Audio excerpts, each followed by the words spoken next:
আমাদের অবস্থান কি এই সম্পর্কে সাহাবায়ে কেরাম, তাবেঈ এবং পরবর্তী সালফে সালেহিনগণ কি ধারণা পোষণ করতেন,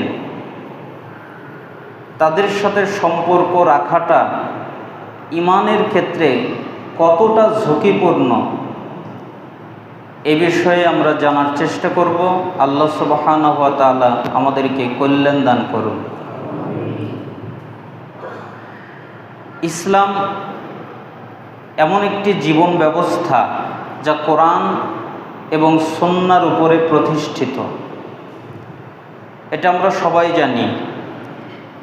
মুসলিমদের যাবতীয় ইবাদত, যত ইবাদত আছে,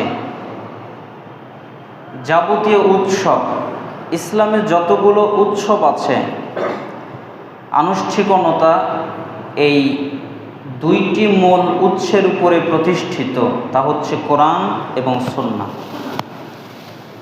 ইসলাম কখনো এমন কোনো আমলকে উৎসাহ দেয় না যা রাসূলুল্লাহ সাল্লাল্লাহু আলাইহি ওয়াসাল্লাম করেননি, তার সাহাবাগণ রাদিয়াল্লাহু আনহুম আজমাইন তারা করেননি, তাবেঈগণ তারা করেননি। কোরআন এবং হাদিস দ্বারা সমর্থিত নয় এমন কোনো দিবস, এমন কোনো আমল ইসলাম করার জন্যে কখনোই কাউকে উৎসাহ দেয় না।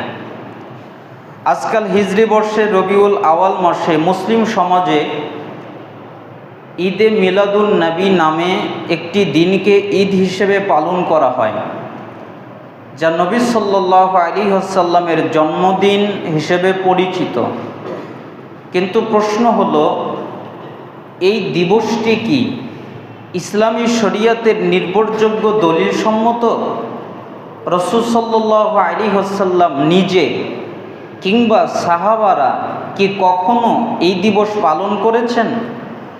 ইতিহাস এবং হাদিস বিশ্লেষণ করলে দেখা যায় ঈদে মিলাদুন নবী পালনের প্রচলন রাসূলুল্লাহ সাল্লাল্লাহু আলাইহি ওয়াসাল্লামের ইন্তেকালের বহু বছর পরে সমাজে প্রতিষ্ঠিত হয়েছে।